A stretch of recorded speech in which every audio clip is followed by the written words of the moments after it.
Hi, I'm Charles Reid, and I'm a painter in oil and watercolor and have been painting for many years. And one of the things I do these days is doing a great deal of teaching. And one of the most popular parts of the class are the critiques. So we're going to do a series of critiques in this film, and I hope you'll find them helpful and useful. So let's get started. I'm looking at a painting by Colin here, and he sent some reference photographs. The first thing in looking at this painting is the difference, and I'm going to use the tip of my brush to point out.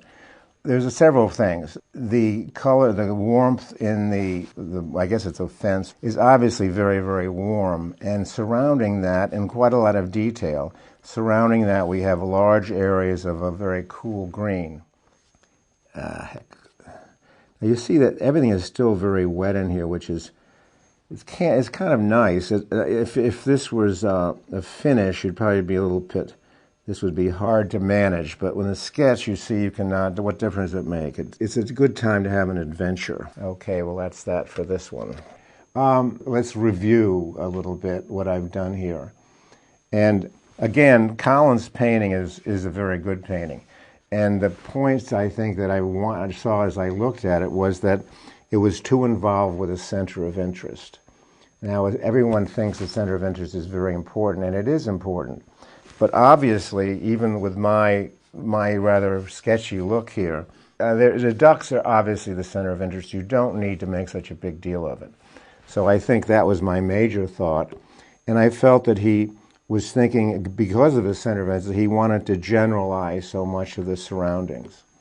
And then I think the other problem was the fence section. It's almost as if it was two different paintings.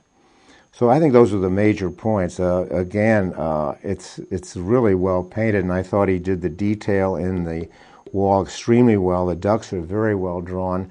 And notice that they're very nice and simple. He hasn't overdone. He hasn't tried to put too much texture in the feathers.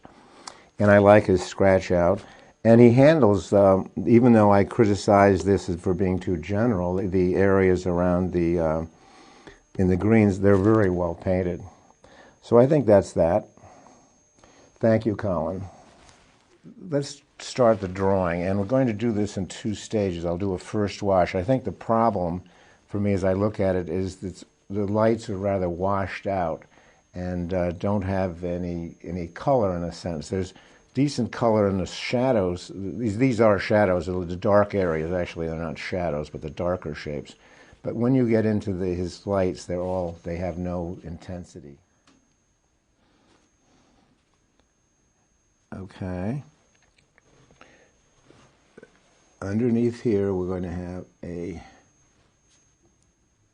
cooler, and that's going to soften down toward the mouth, leaving a little bit. Now, I shouldn't have left that hard.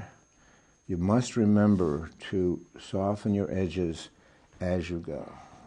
That's about it. I think the main thing is I haven't gone as dark on the side planes as in the photograph, but I have tried to instead make it the color changes. So you see that goes from red in the cheeks, the midsection, into the cooler side planes here. And the other things I want you to do, I could hit the eyebrows a little bit. They're very pronounced. And I think you can see that it develops form using the warmer colors within it. So with the color, I can use fewer value changes. And it gives a little bit more of a, I think, a little bit of a little excitement. Okay, that's it. And actually, this was a very good job. I think especially he's done such a good job with his drawing and his likeness.